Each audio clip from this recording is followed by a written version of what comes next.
All right, we are live. So hello there, everyone. Looks like we're getting folks starting to trickle in here. My name is Bronson with Bronson Equity. We'll get into introductions here in a little bit. We're still waiting on one more of our panelists because obviously that we're using a different technology than Zoom. So, but why don't you do this? If you just joined, go ahead and the chat box is something that you can just let people know where you're coming in from. It's kind of nice to see where everybody's coming in from where they're at. So we'll go ahead and do that, and we'll get started here in just a minute and do some introductions. So as I mentioned, we have a great conversation around what is the best investment now. And I think the reason there's a lot of people that are interested in this topic is because it's very, very relevant today. So we're going to get in, we're going to discuss that. We're going to discuss different alternatives, ways you should be investing, what you should do, what you shouldn't do. And obviously, we're not giving any investment advice here. This is all educational and for entertainment purposes, but we will share our opinions, and really excited to have our panelists with us. So again, we'll go ahead and give it a minute here where people are kind of trickling in. I'll do some introductions, and then we're going to jump right in because this time is going to go really fast. We've got a lot to cover. We are going to have some time for Q&A at the end. So as something hits your mind and you say, hey, I really want to ask this, you can just pop it in the chat box, but we are going to have a time carved out later for questions kind of toward the end. So how this will be structured is each kind of panel member will have 3 to 5 minutes to just kind of talk about why they think crypto, real estate, or precious metals is the best investment. It's the best thing you should be doing with your money. And then afterwards, the others on the panel can heckle. They can do things that just try to say, this is why I like this is why I don't like this is what I would allocate personally. Obviously, again, we're not giving any advice, but it should be a great conversation. So I'll get an introduction. So my name is Bronson Hill. I'm the managing member of Bronson Equity. I basically have about 60 million worth of multifamily real estate. We work with passive investors to get consistent returns by investing in real estate. Join with me today. I'll get into our panelists. We do have Kathy Fetke, so welcome, Kathy. It's good to see you again. Good to be here. Thank you.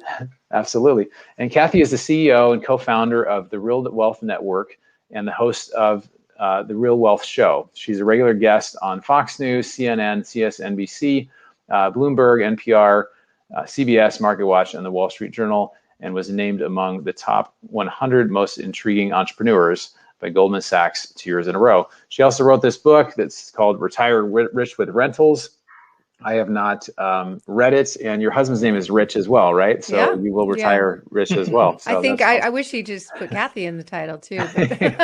Exactly. So really glad to have you with us, Kathy. Welcome. Thank you. And next up we have Johnny Caldwell. Johnny is he's crypto casual. He's dressed in his crypto casual there. Very excited to have him. I'm wearing my Bitcoin shirt. He's wearing his Bitcoin shirt, so he totally fits the conversation. As you can see, he's a younger guy, but has a lot of experience with crypto. He's an expert in cryptocurrency. He's the author of a presentation called The Fundamentals of Cryptocurrency. He's been trading cryptocurrency since 2017 and has presented widely on this topic. He is passionate about helping others understand the amazing benefits of investing in cryptocurrency. And so those are, I'm going to check here and see, we are still waiting on David Morgan, but I haven't heard from him yet. So I'll just introduce him, and then when he arrives, we'll say we've already introduced you, David, and your adoring fans await you. So David Morgan, he is a precious metals guru. He's one of the most widely respected analysts in the precious metal space, and he consults with hedge funds, high net worth investors, mining companies, depositories, and bullion dealers. He's the publisher of the Morgan Report, which is a world-class publication designed to build and secure wealth. He also has written several books. This is one of them. It's called Get the Skinny on Silver Investing. And I think when he talks about silver, he has just some wonderful insights talking about why silver investing is an awesome thing. So we'll assume he is showing up. If for some reason he has technical difficulties, we will just have a conversation around that topic as well. And I'm happy to share, my experience as well. So we'll go ahead and jump in here. Basically, I wanted to just kind of start off and just say, for each of you, why do you think that today this topic is so relevant and is so important? And why are people asking this question right now? Maybe we can start with Kathy on that. Oh, what's specifically the question that we're? Yeah. Sorry. The question is what is the best investment now? Where should I put my money? Is it in what sort of why is that an important question, especially for what's happening in current events today? Sure. I mean, the quick answer to that is I would do all of them. I mean, diversification is very important. We're invested in all of those things. Silver, gold, crypto, stocks, and real estate. I understand real estate the most, so we're more invested in real estate. There's a lot of reasons I could argue for real estate. One of the things that it offers that the other investments don't is cash flow. You generally don't make cash flow off of silver. It's more of a hedge. On stocks, it's again a appreciation play for the most part, unless you're in some kind of stocks that pay dividends. But most people aren't investing, at least until you're retired, aren't receiving dividends. And even if you are, it's pretty low returns in stocks. And crypto, again, it can go up and can go down. I don't know that people are really making cash flow. So that is one of the most beautiful things about real estate is you could buy the asset, you could borrow money from a bank. The money's super cheap to borrow today, so that's an added bonus. You borrow that money, you get to acquire 100% of the asset, even though you might have borrowed 80% of the money that you needed, maybe even more. You get tax deductions on top of that. And then you get somebody else to pay off your loan for you, somebody who uses that asset. And then you get all the leftover money and the appreciation. So there's a lot of reasons that I'm more comfortable in real estate. And because we, for the past 12 years, kind of stopped building, and yet there's more than 20 million people here. I think it's closer to 25 million since the last recession. And we really just haven't built enough real estate to meet demand. So you've got that added benefit that there's not enough of it. So many people want it. You can cash flow from it. You can get tax benefits. You get insurance on it, and appreciation.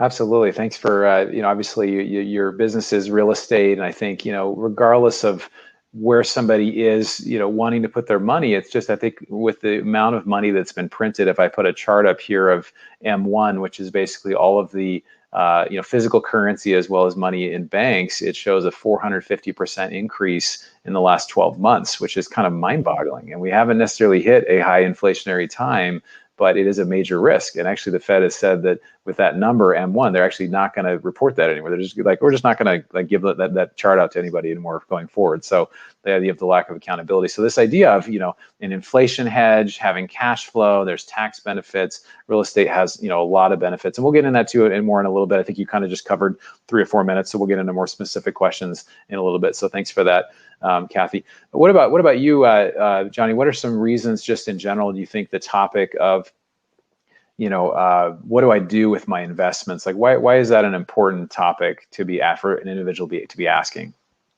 Yeah, well, it's just important to, in general, to find an alternative to cash right now because of everything we're talking about. The amount of money being printed, the most recent stimulus package being $1.9 trillion. Does not help. Our purchasing power is continuing to go down. So putting it in an alternative asset class is very important for everybody to do. Absolutely. That's great. So we'll have you keep going, Johnny. So why don't you talk for a little bit about, I think, people like right now, the rage is all crypto, right? Crypto's kind of gone crazy. I mean, you got Bitcoin, I don't know if it's Dodgy coin or Dog coin or I don't know what it is, but these things go crazy and it's like you were saying you should start your own crypto. And maybe if you started it here, maybe people would actually invest in your crypto as well. But talk to us a little bit about crypto, and for somebody that really is not as familiar, maybe just, I guess at a high level, why it is an attractive asset to consider and kind of what's happening. It seems like there's a lot of money going into crypto individually, as well as even big institutional firms are putting money into crypto. Right. Yes. So crypto, like you kind of started to talk about already, crypto is the largest growing asset class right now. The entire crypto market cap has increased in the past year from $200 billion to $2 trillion. That's a 1,000% increase from this time last year. You're seeing lots of financial institutions and payment services start to offer it. Places like Venmo, PayPal, Robinhood, TD Ameritrade, all starting to offer crypto as a service, as well as lots of Fortune 500 companies starting to add it to their balance sheet. Most famous one being Tesla and Elon Musk adding it to their balance sheet. The highest, the company with the most crypto on their balance sheet is a company called MicroStrategy. Also in the last week, you've seen Coinbase, which is the largest cryptocurrency exchange out there right now, just have its initial public offering listed on the NASDAQ. So all these reasons are it's just the amount of, trying to think about words. It's becoming widespread and being accepted by the masses at this point. So it's important to take note of that when it comes to cryptocurrency. They also have cryptocurrency. There's just so many different things you can do with it. Different exchanges offer different services. The biggest thing being you can stake your crypto and earn interest on it in a lot of these cases, and that's on top of the price going up. So the largest player in that is a company called BlockFi, which you can put your Bitcoin on BlockFi and you can earn 6% interest per year on top of the price going up. So that's just a really cool thing. That's offering. Let's see, what else? I would say when you compare it to the other things we're debating on today, it's easier to transact with. I can send a cryptocurrency from one wallet to another in a matter of minutes or seconds, depending on which cryptocurrency it is. You can also pay for more things with it easier. I can use a credit card or debit card and upload my cryptocurrency onto it and pay for coffee with it in a coffee shop. Not as easy to do that with real estate or precious metals. It'd be kind of hard to cut up a little piece of gold and hand it to them for that. Maybe they'd like the real estate, yeah, give me a house for this coffee, but so far they're not offering something like that. Let's see. Tell me this real quick on crypto. Would you say, one question on crypto, is cryptocurrency, is it a bubble? Would you say, is there some bubble activity going on, and is that a risk for the asset? Yeah, so actually I would agree in this case that it is a bubble, because there is so many cryptocurrencies out there. Anybody can create one. There's it's near 10,000, I think, cryptocurrencies that have been created. So the majority of them have no value whatsoever. Probably 90 to 95% of them you stay away from. I would compare it to the .com bubble in the late 90s, beginning of the 2000s, with all these different cryptocurrencies that are eventually going to be worthless. So it's important to know which ones to invest in. You stay away from the small cap ones and just stick to the ones that have been around for a long time. Awesome. Hey, I wanted to welcome David Morgan. I apologize. I believe I sent you the wrong link. So you're waiting for all the people and there's no one there. So that's on me. We have already talked you up. We've introduced you. I've talked about your book. So everybody knows who you are. I know a lot of your crowd is here as well. So really happy to have you. Thank you for joining us, David. Well, thanks. I've been lost in cyberspace before. I'm sorry. Well, you came back. We didn't forget about you, and I'm so glad you found your way here. So, so what we're doing is we're just going around, kind of talking through each asset class and why why someone is so passionate about it, and then we're going to have each panel member kind of contribute to why they like it or why they don't. So either Kathy or David, any thoughts for you on why you like or dislike cryptocurrency? And we'll try. Hopefully, Johnny won't get too offended if you don't like his asset there. But I just honestly don't. I understand it. I don't understand it enough. It's not so tangible for me like silver might be, or real estate. I can see it. I understand it. I can use it. I mean, again, I get the overall concept, but what I don't understand is why you couldn't just make a bunch of them. There's an unlimited number of, it seems, Bitcoins that you could create. But again, that's my lack of understanding. So I think for me, it would just be a matter of really learning it. Absolutely. Yeah, it almost kind of has a fiat element of it, right? You can create more, there's more types of currencies. Yeah. What about you, David? Any thoughts that you have about crypto? Oh, several. I'm neutral to maybe slightly positive. I'm an ambassador for AG.LO.1, which is an asset-backed or gold and silver-backed crypto. So actually, yeah. So also what Johnny brought up is pretty spot on about, you can't take a slice of silver to pay for your coffee or whatever. But actually, years ago, I was speaking at the Silver Summit after the governor of Utah signed into legislation that anyone in the state could trade in gold and silver as long as both parties agreed, which was great. It's already in the Constitution. I don't think the state really had to reenact it, but they did. But what I said at this lecture I was providing, actually here in one state over, I said that the only way that's really going to work is if there's a depository that holds the metal and then you use a debit card. And a guy from the audience jumped up and said, "That's been the dream of my lifetime. I want to do it." And I said, "Great, let's get off stage. You're blocking the next speaker." So he's accomplished that. I've had this debit card for years, and I can debit the cash side or the metal side, my choice. So it's like a regular debit card, and you could own one of these and never put any metal on it whatsoever. But if you want to, you can. So he's I think did what I suggested, that the only way to make it utilized is to be able to take all the numbers.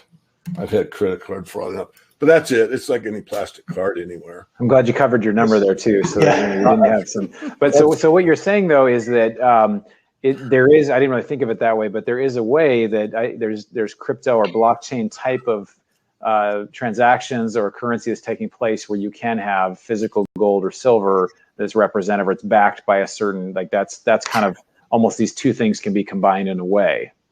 Correct. And in a way, if you want to say that, but they can be combined, is the way I'd say it, Bronson, but you can say it however you want. And then on the crypto side, it's very similar. You can take your gold or silver and you can put it on a virtual debit card right now, which we don't have plastic ones yet. We're planning to. And so I've done that just basically as a test. So I take, so much silver, move it over to my virtual debit card, go on Amazon, pick out what I want, type in the, 16 digits and the code and all that stuff, and it works perfectly. So I think those of us that are looking for a way to utilize, sound money in a modern world are smart enough to come up with these ideas that actually work. So I'm not going to say anything against Johnny. I think his point was absolutely correct. It's just he isn't aware that there are a few places you can do it. Peter Schiff has a program that's similar. A lot of them are actually fairly cumbersome. The two that I outlined are not very cumbersome.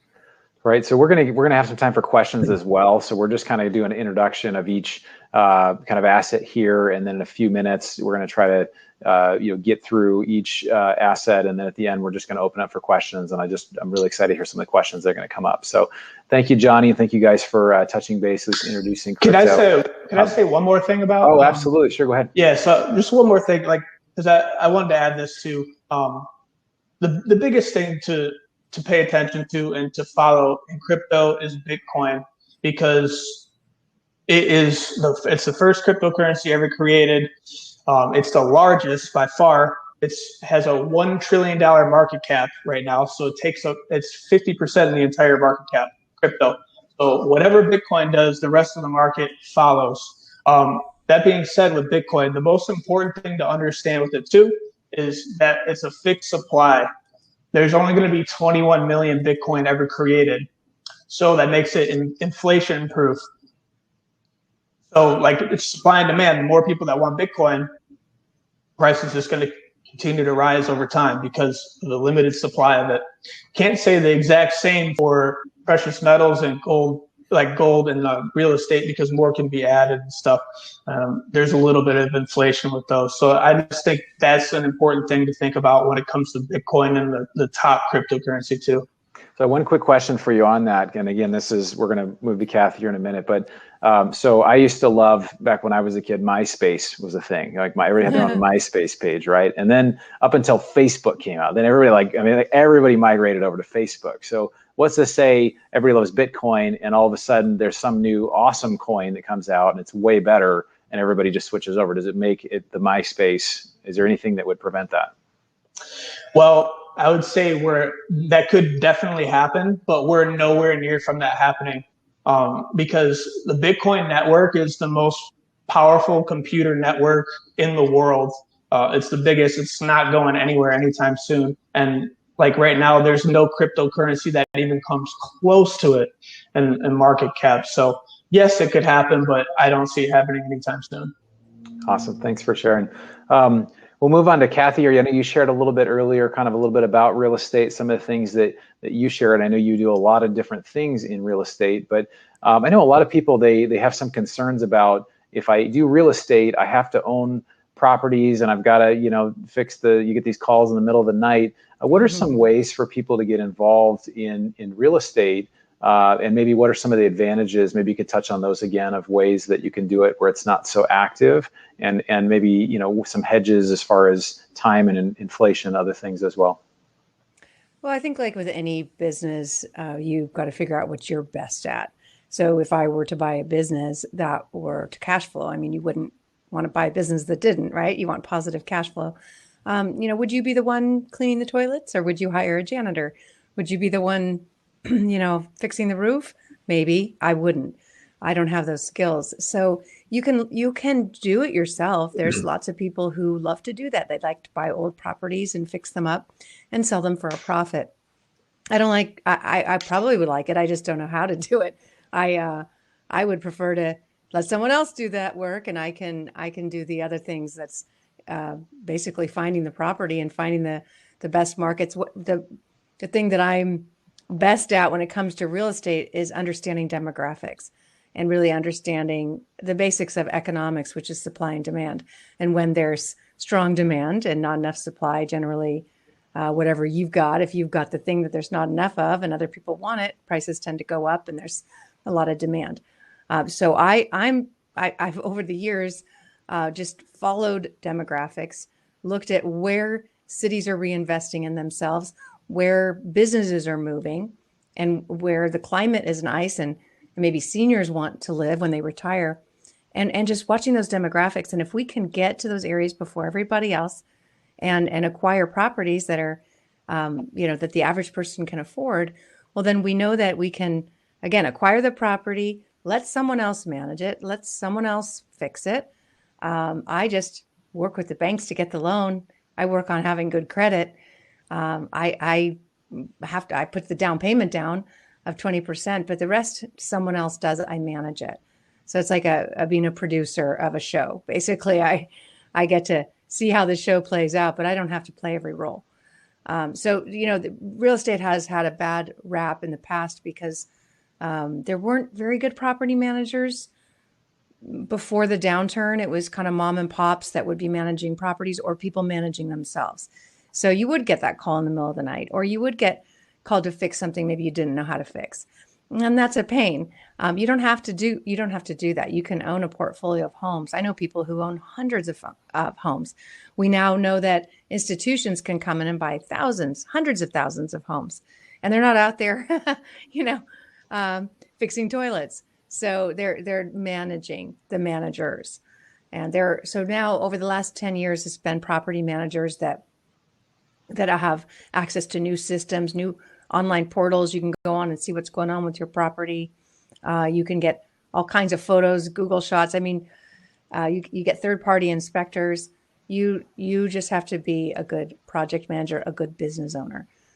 So that's the way we do it. And then specifically with our company at Real Wealth, we know that people are really busy, and they know they should invest in real estate, but they don't have the time. They don't have the time to go fix it or even look for the property or even know where to buy.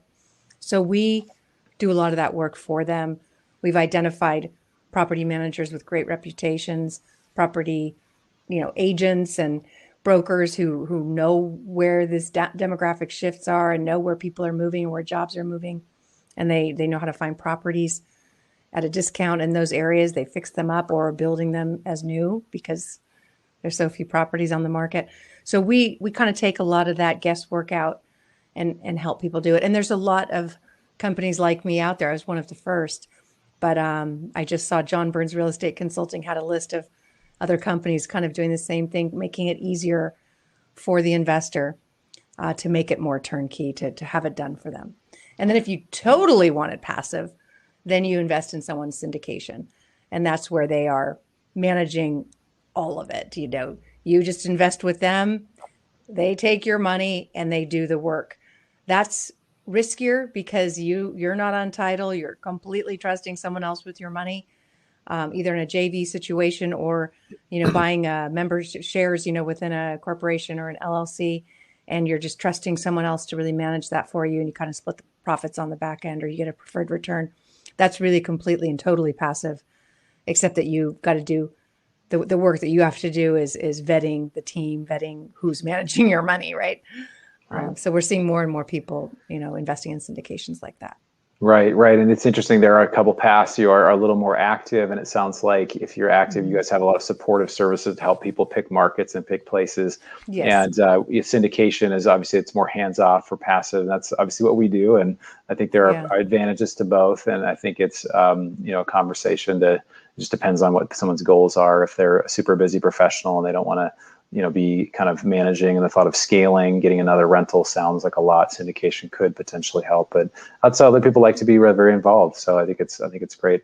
Let's put it around the table here and see, Johnny and David, you guys have, what is your opinion on real estate? I'm pretty favorable to it. I mean, it's considered a hard asset by, anyone really. If you get in a need, you're in a good market because everyone needs shelter. Like any market, they all go up and down. It can be overvalued or undervalued. But you get leverage in real estate, and if you use it judiciously, it can actually bolster your returns. It can also go against you, as I've watched happen a few times, and my sister being an example in the Reno boom-bust housing market. But regardless, I'm fairly favorable to it. I'm personally not much of a real estate investor. I have 1/2 interest in a condo in Mexico and home I'm in, but no, I like the hard asset. I think, like what Kathy said, there's so many approaches that you can take, and you want to be hands-on, you know how to fix roofs, and you know how to, when you want to buy them and flip them. I mean, there's so many things. There's a lot of things in real estate that other investments don't offer. Absolutely. Yeah, there are a lot of different things you can do. I mean, there's a million, land flipping, wholesaling, individual single family houses, construction, apartments, commercial, just the works. But I also like the real asset element because it allows you to have some hedges and you have something in it. If everything falls apart, you have something. You got a house, or you got an apartment, or you got whatever you got. So, Johnny, what about you? What's your thought on real estate?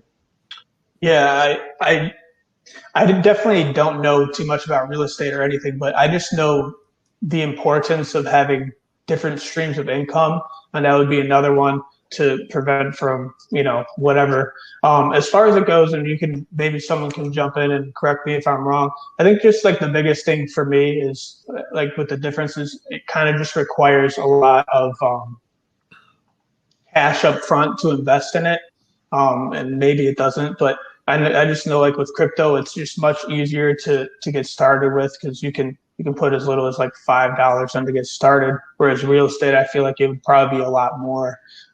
But if someone has an option that can tell me differently, please do, because I'd be interested.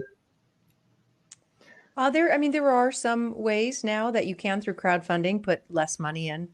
I know through our syndications, we have a minimum of $50,000, but there are more and more companies and coming up where you can just put $5 in, I think, and still have your money secured to real estate. Just like I would assume is true for silver too. You can buy the silver, or you can invest in the fund, have someone else manage it for you. Yeah, that's great. Yeah, well, I appreciate you guys. I feel like each of these topics we could take and just talk the whole time about. There's so much here, so we're gonna kind of keep moving. But I'm watching the chat here as well, and it's kind of fun to see like the crypto people talking with the metal people, talking with the real estate, because like it's kind of different streams, right? And some people are like, don't put your money in banks, you're gonna whatever, some of the metals, and then just have different ranges in every group. So it's just fun to see everybody interact. So hopefully everybody will be cordial, and I've seen that. It's been kind of fun to watch. So.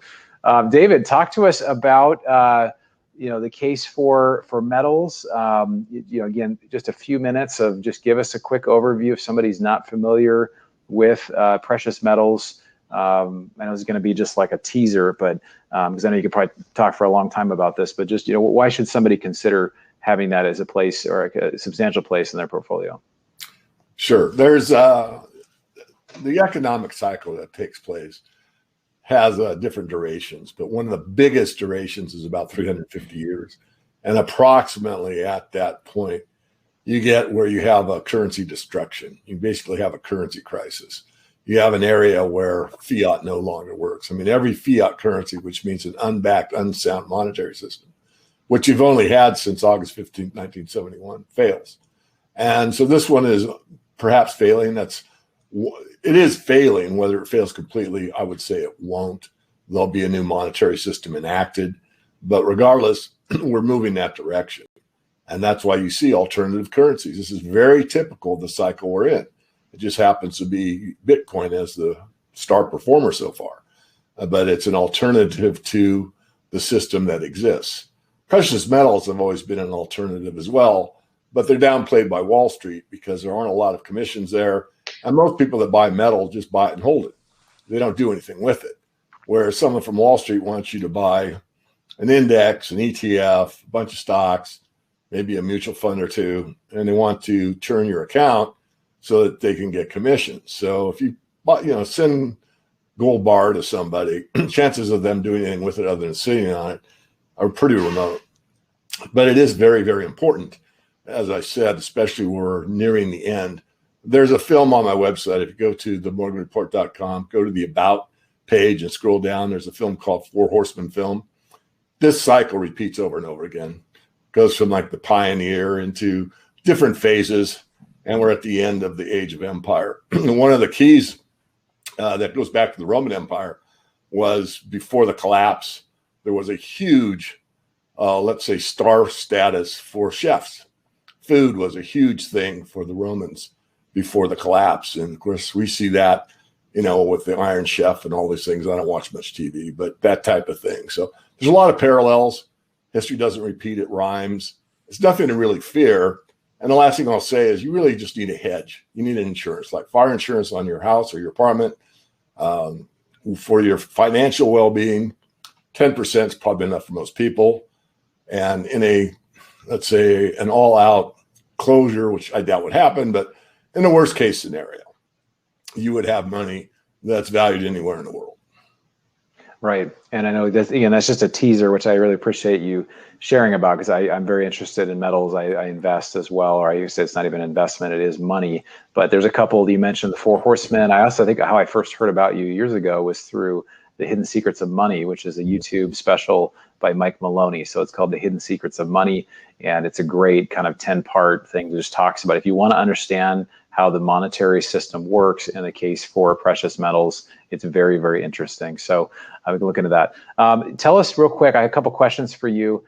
Why physical precious metals over ETFs? No counterparty risk. You want the safety. The reason you buy metals is to have absolute 100% trust.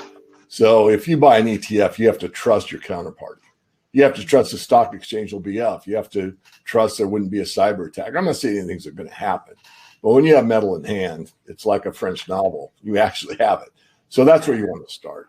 If you have a core position and you want to play around with the derivatives market, I really don't have a problem with that. But people that start in the derivatives market and believe that they have metal, they better think again. Yeah, for sure. Tell us, what are some steps for people that are beginning or learning about gold and silver? You mentioned the Four Horsemen, which is on your website. Are there some other, what are some ways people, if I'm like, hey, I know I should get some, what's kind of an action step of here's how you would find someone to buy, a broker to buy from, where you would store it. Should I buy bars? Should I buy coins? Like, what are some practical ways to do that? It's always funny to me is that people think buying metals is complicated, and it's actually easier than anything. It's easier than a real estate deal. It's easier than crypto. If you are in a somewhat large city or in a large town, there's probably a coin dealer within 50 miles of you. So you can actually just drive there and give them a check and let the check clear and take the metal out of the facility. So that's one. There's a lot of online dealers, and anyone that really wants to know more, because I want to give everybody time. I wrote a small document, one pager, called the 10 Rules of Silver Investing. The 10 Rules of Silver Investing. Type that in, it'll pop up, and it gives you actually all the answers to further questions about how to get started, what to buy, what not to buy, who to trust, who not to trust, that kind of thing. Okay, that's great. And can you touch base on the precious metals people should consider? Obviously, there's silver, there's gold, there's other sorts of metals. Like, what are the ones that people should consider? Well, small investors, silver is about it. For larger investors, I recommend gold over silver. I mean, if you're in retirement, you should probably have a higher weighting to gold than silver. It's more stable. It is establishment, even though the financial mainstream will tell you it's just a relic or it's tradition, but the central banks own it, and they own it for a reason. And China's imported a great deal of it over the last decades. So there's a reason that banks own it. It's money, it's security, and it's the money of last resort, as I said earlier. So that's what you should put yourself in that position. Not all gold, not all silver, just have, like I said, maybe a 10% holding.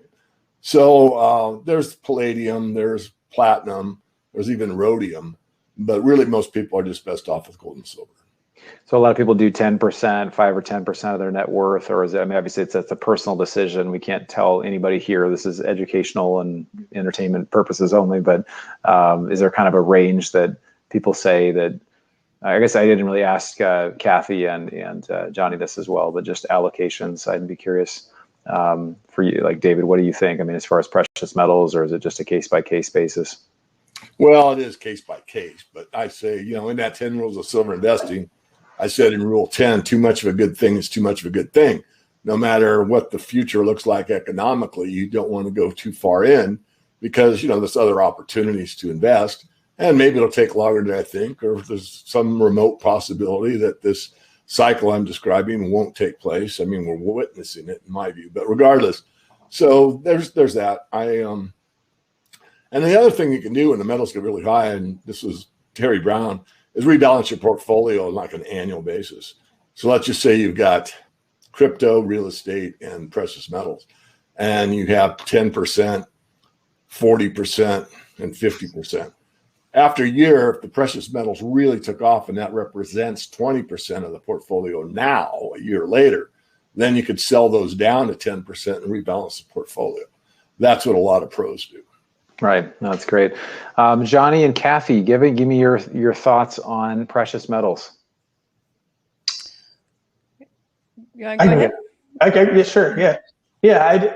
You touched on, having gold, more gold than silver, the closer you get to retirement. I would say the same thing when it comes to crypto versus precious metals. I think the closer you are to retirement and you want to just like sustain your wealth, you should be in a safer asset that's more proven, like precious metals, that the price won't fluctuate as much. The earlier you are in your career, you have a lot of time to make up for it. You have more risk. You can be more risky with your investments. And crypto, I would allocate more to crypto then, but not financial advice, like you said. Yeah, exactly. I used to be a financial advisor, so like I just like am trained these like lingos and things that you have to do. So, Kathy, what are your thoughts? I really do recommend that people hold, we hear 10% of your net worth in silver or gold, and I can see why. It's you're not making cash flow from it. So having too much gold or silver could, you're not necessarily, you're really just, why do you have it? My dad used to use it. He was a dentist, so he actually used gold. I think I still have some gold fillings from my dad. But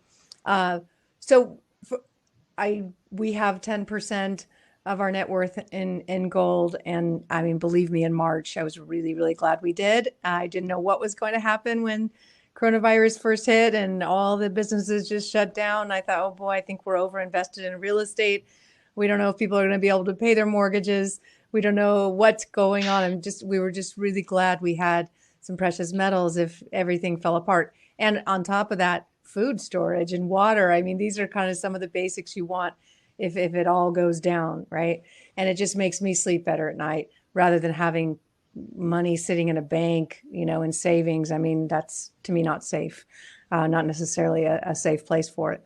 I think the more you learn about cash in a bank, I think just regular depositors kind of come last on the list of, if everything falls apart, they don't necessarily get their money out of it. And again, I don't know if there's any bankers listening, but that's just not where I wanted to store my money. I'd rather have it in precious metals. But for me, it's more of a savings, storage. And then with real estate, I just feel like there are so many options for me. I can take $100,000 and loan it secured, just like a bank, against a property that maybe someone else wants to do the work on. As a private lender, I can make 10, 12% on just being a lender, but it's still secured to real estate. So my money's growing. It's, if the person fails somehow, I get the house as collateral, which I wouldn't want to have. I'd rather just have the interest. But sometimes if the LTV is low enough and you get the house, that's a great benefit. So, and then of course, these days there's such low supply of housing. We got lucky and syndicated years ago, bought a bunch of land when land was super cheap. So if you really time the market well, you could do very well. We bought land when nobody else wanted it. If there's a lot of something and nobody wants it, you get it cheap. And back in 2010, when the market fell apart, the last thing people wanted was land. I mean, there was foreclosures everywhere for super cheap. So we bought land for 10 cents on the dollar. Of course, it's gone up tremendously since then. But we were able to entitle that, develop it, build houses. And now, 10 years later, there's just tremendous. It's great to be a seller in real estate, to have those homes and be putting them on the market because there's so much demand. So again, there's so many ways to come in with real estate: cash flowing, building, lending, the tax liens. I mean, there's so many ways to play. You got to find one and get really good at it, I think, before diving into the next.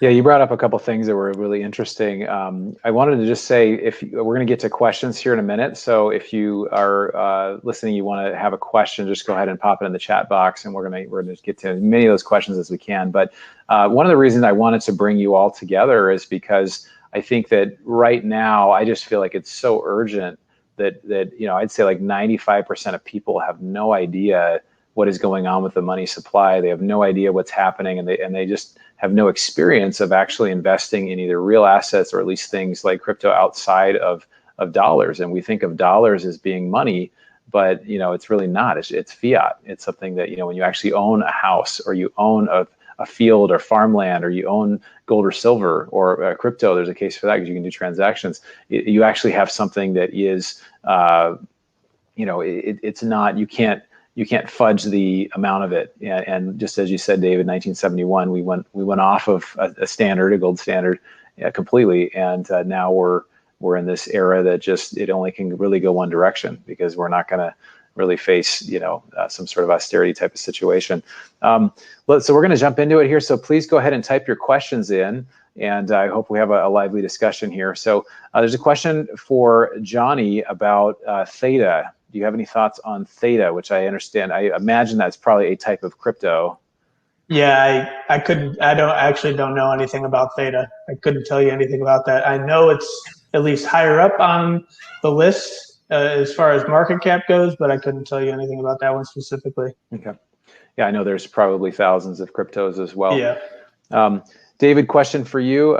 This comes from Manny. He says, what are your thoughts about physical gold or silver ETCs? And is the underlying asset allocated in ETCs? You'd have to read the contract. I think they state that it is. But again, if you want to own the physical and have somebody store it for you, I think it's better to do it privately. And And so I'd have to look at each individual contract. A lot of these contracts are pretty interesting when you read them word by word, because when people present them to you verbally, sometimes they're made out to be something that they're really not. There's an online digital currency that's basically says that they can do anything they want with your funds. And if they can do anything they want with your funds, it doesn't mean they're going to buy gold or silver with it. And that's right in the contract. And people will, not read it.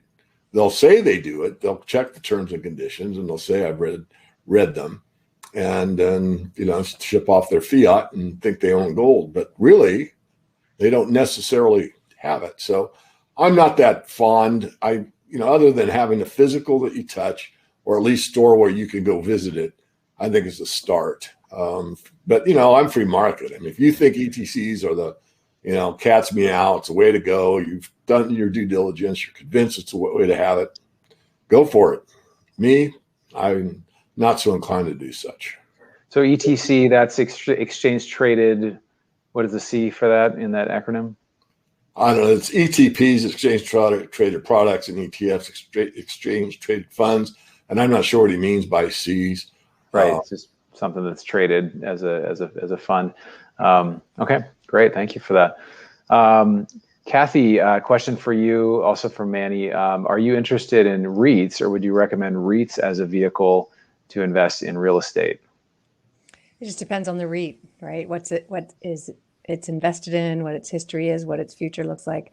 I know that there's a lot of fees generally, not always, when investing in some REITs. So be very aware of the fees. We kind of do our own, so I'm not investing in other people's. We do our own syndications, which is kind of similar, where people would invest, buy a share in our syndications, and then we split the profit. And there's fewer people in between, brokers in between taking those fees. But even in syndications, you have to be very, very aware of, fees, because if you have an investment, you buy a really good, warehouse or something, and it's cash flowing, but there's so many fees that there's really no cash flow or profit for the investor. So that's what you got to pay most attention to, and the quality and experience of the managers. Right. And the thing about a REIT too, and any fund in general, or whatever it is, it's that you don't always necessarily know what you own. You could own right. 1,000 different properties, and if it underperforms, well, which one of it underperformed, or which of them did, versus an individual syndication for a real estate deal, it's this property with this terms and this way, and you can really pinpoint it. So I think sometimes people go, oh yeah, and I think you were asking this, John, if you can put a small amount of money, you can put $50 or buy a share of a REIT or something. Anybody can do it, but you own the market, and that's one challenge, is that it's such big scale that you're not able to see the same results from that. Let's talk real quick about a bubble. We talked about crypto potentially being in a bubble, but what about real estate? Is real estate in a bubble? What do you think, Kathy? It's there's no such thing as a real estate market or real estate. Just that's like saying, is the stock market in a bubble? It depends on the stock, right? So it's I don't know if you can hear me there. So it's the same with real estate. It just depends on the real estate. Right now, prices are going up very, very quickly in areas where there's strong demand and not enough supply and a lot of money. For example, I just interviewed Peter Schiff. You mentioned him early. I interviewed him on the Real Wealth Show yesterday, and he said that in Puerto Rico, where he lives, in his neighborhood, home prices have gone up 2 or 3 times in the last few months, because there's so much demand of people probably realizing taxes are going up in the U.S. They could get to Puerto Rico and not pay those taxes. Is it a bubble? I don't know. We're talking about people coming in with all cash. We've got across the country people who have had to work really hard to get a loan, really hard, to show all your documentation. My history and the way I got started in real estate was through mortgages, and I started when you didn't have to show me anything. Find a house you like, fill out some paperwork, you got yourself a house. It hasn't been like that for 13 years now. People have had to show and prove that they can afford the payments, that their job isn't at risk. They have to put money down. And for many people over the last 12 years who bought property, the value of that property has gone up. The payments have either stayed the same or gone down. They may have refied into lower rates. if somebody ran into some kind of trouble, lost their job, they could just put their house on the market and sell it. It's not, there's a lot of talk about forbearance and wow, there's going to be millions of people who are in forbearance and are not going to be able to, haven't been paying their mortgage because they weren't working and they're going to lose their home. When you really dive into those numbers, it's only many of those people who chose forbearance didn't do it. They just kept making their payments. Some said, hey, I'm not getting any bad credit for doing this. I don't have to make payments. Okay, that sounds good. And many of those people are having their loans modified. They just make those payments at the end of the loan. And those who really are in trouble, and Rick Sharga from, I think it's Realty Track, he said it's really maybe 600,000 who really are in trouble. And that is only slightly more than now. And so do I think it's in a bubble? It depends on what you list your house for. When you live in a place like Puerto Rico where the house next door just sold for double, well, you might just say, hey, why not? I'm going to put my house on the market and see what happens. And it'll either sell or it won't sell. So a lot of people are taking advantage and listing their homes for really high. And if there's not a market for it, then it's a bubble. Then they're asking too much. But right now there does seem to be a market for it. You have to understand that people have been living in high-priced cities where they don't get very much for what they pay. And all of a sudden, the world has opened up to them and they can live anywhere. Really, the high salary employees and business owners can just live anywhere. And people have learned in the last year, look at us.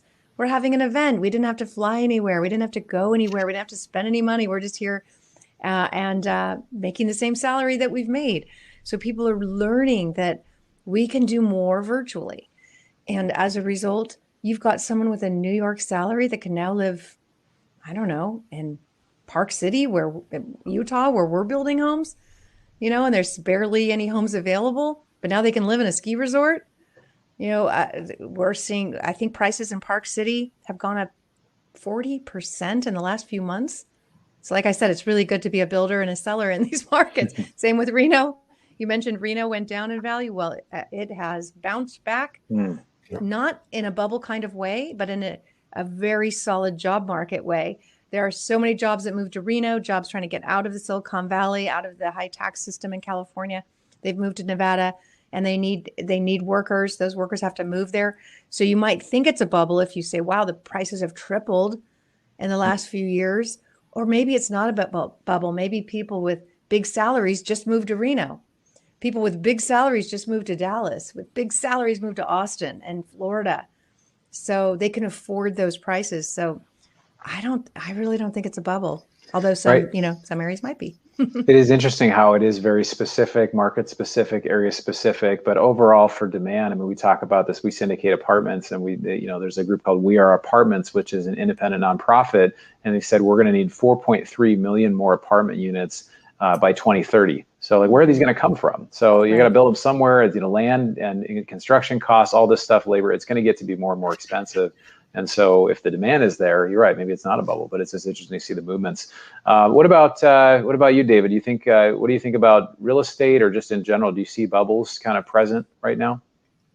Well, yeah, I'd say that the rural property sector is pretty overvalued across the board. I think Kathy said everything correctly.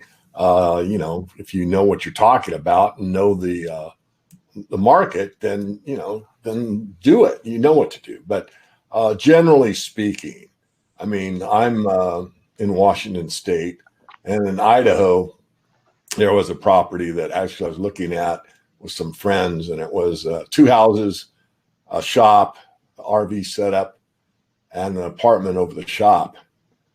And it was priced probably below what was happening, because a lot of offers here in this state, but mostly in Idaho, are whatever the asking price is. People are coming in with 40,000, 50,000, 60,000 over the asking price and buying. So this particular house, or this particular piece of real estate, 'cause it's 2 houses, had 11 offers in one day. So that gives you the kind of. So going back to Reno with my sister, I mean, my sister bought in a neighborhood, bought while prices were rising, And she asked me, what I think she should do. She wanted my advice. And I said, well, do whatever you want. I didn't got to sell out. You like doubled your money in whatever it was, a year and a half, and move close to me. You can buy a really nice house cash. I said, no, I'm going to buy the biggest house model in the neighborhood. I'm going to get all the add-ons, the best floor, the best, brickwork, the best counters, all that.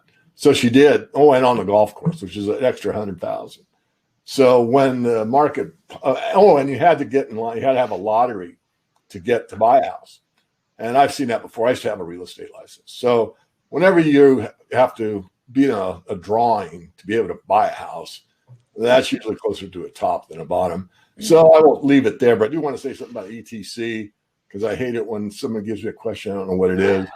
So ETF tracks basically the buying and selling of futures contracts for the underlying commodity. But an ETC doesn't do that directly. An ETC is a note or a debt instrument which is underwritten by a bank for the issuer of the ETC. So I would stay away from it. The reason you want precious metals is to have something outside the banking system. So for me to think you have metals and tie it to a bank, I don't think so. Personally, that's my take. You asked my question, that's it. Yeah, absolutely. Thank you. I appreciate it. We'll move to Johnny. You can either touch base on what we're talking about with bubbles, or there is a question about how do you see crypto and the future of the banking system. And there's a question, I see Jack's question here, something about next secure internet platform over HTTP. He's asking some questions that are very specific about crypto. Do you see that question? I guess I didn't click the. Maybe not. Why don't you just talk about that real quick, about the future of crypto and the banking system? I'm really interested to see if the Fed in the US creates their own sort of crypto, or they could even require and say, hey, no more cash. We're going to this system that's now traceable in every way. Some people are obviously concerned about that, but what sort of integrations do you see kind of within those sectors? Yeah, excuse me. So yeah, crypto is definitely disrupting the banking system as we know it, and it's making the governments realize they're going to have to come up with an alternative. And yes, I think it's inevitable that, for instance, here in the U.S., that there will be a United States like coin that is used in the future. Do I think that will take away from Bitcoin? No, I don't. I don't think they're not going to step in. There's no way they can really ban Bitcoin. You've seen countries try to ban Bitcoin, like Pakistan, India, and the numbers of people using it in those countries just skyrockets when they do that. There's no way to shut down the network because there's thousands of computers around the world running the network unless you can figure out a way to shut down every computer doing it. But what was the rest of your question? I'm sorry. Just the integration in the banking system. So I guess, what other sorts of financial products, or, what does that look, what's the future of crypto, I guess, is the question, is where is all of this headed? Yeah, so we're seeing it now with I talked about it with Blockfolio, where you're able to stake your crypto on there and earn interest on it. The way they're even able to do that is because they issue loans to people, so people can take out money, like put their crypto up as collateral and even buy like a home with it. I know one of my friends got a loan on BlockFi to to pay for his house that he just bought in Ohio. So it's really cool to see that. So it's just disrupting everything, and like banking as we know it. People want just in the world we live in general right now, people want transparency with things. You see it in the political atmosphere with like, no, I'm right. And people just want transparency with everything. And that's what crypto actually really does. And blockchain technology and decentralization, there's not one person that can control it. Like with banks, centralized banks, they can control the whole system. That's just kind of where we're heading. Like, so things are going to become more and more decentralized in the banking space and financial space. Sure. Thank you for sharing. So guys, we're at the top of the hour here. I wanted to be respectful of everyone's time. And I feel like, again, we could talk for hours or days about each of these topics. And as you know, there are industry conferences that talk about there's so much information here, but I know each of you are a wealth of information as well. So if we could just go around and just share, if people want to reach out to you, maybe you could put your information in the chat box there. If people want to shoot you an email, or what's the best way, if you have a deal you're working on or something that you are promoting, or some way for people to connect with you, if you could just take a minute and just touch base on that. Maybe we can start with Kathy on that one. Sure. Yeah. I've got a podcast called The Real Wealth Show, and I interview people on, economists and authors and investors to just find out what they're doing today. So we really stay on top of the market across the country. And then I have a book called Retire Rich with Rentals, as you kind of presented, and that is on Amazon. And then there it is. Hopefully I get to retire too, not just my husband, Rich. And then actually we don't want to retire. We love what we do. And then Real Wealth Network is a membership site. It's free to join. And once you join, you get lots of data on different cities across the country where we're seeing tremendous economic growth, job growth, and that brings people, and people need a place to live and a place to work. So you can access that information for free, along with referrals to different teams in those markets that can help you find investment property and who manage it for you. We do have syndications, but as you know, I'm not allowed to talk to you about them until we get to know you, because they are private placements. Awesome. Thank you for sharing, and thank you for being on the panel today. It was really wonderful. Thank you so much for having me. Absolutely. We'll have to have you back again. David, why don't you tell people how to connect with you and any the resources or offers that you have? Sure. The main website is themorganreport.com. Get on there, give me a first name and an email address, verify it's you, and you get our free newsletter. I do a weekly podcast, and most interviews that I do are publicly based. I put on the blog, so there's the blog with lots of information, not only video and audio, but also written. I'm starting to write 1 or 2 a month. And then if you go to the top of the blog page, there's a small black line with the icons in it, and every icon goes to somewhere: the Twitter, the YouTube, the Facebook, and the LinkedIn channel. So if you're interested, you're a real LinkedIn person, just go to the blog, go to the very top, look for the LinkedIn icon, click that, and you'll be on our LinkedIn page. Awesome. Thank you. Thanks for coming, David. Appreciate it. And again, I apologize for leaving you out to dry there for a few minutes, but we got it warmed up for you. So thanks for making the time. Johnny, why don't you tell people how they can get in touch with you and anything that you're working on or anything you'd like to put out there? Yeah, so the easiest way to get in touch with me is just through LinkedIn. I put my name in the chat, John Colwill on LinkedIn. You can find me there. If anyone needs help, you're interested in getting into crypto, if you're new to it, any questions you have, you can hit me up on LinkedIn. I can help you get started buying it, whatever, learning. I can help you out with whatever. Awesome. Thanks for coming, Johnny. It's really great to have your perspective. Thanks for having me. Thank you for this. So I'm going to share for a minute. There's a few events that we have coming up. So Bronson Equity, we like doing these monthly panels. And so we've got a couple events coming up that are educational events. So we say that, the best investment that you can make really is in your own education. And so I'm going to share this event with you that is coming up. We've actually got a couple of them coming up here.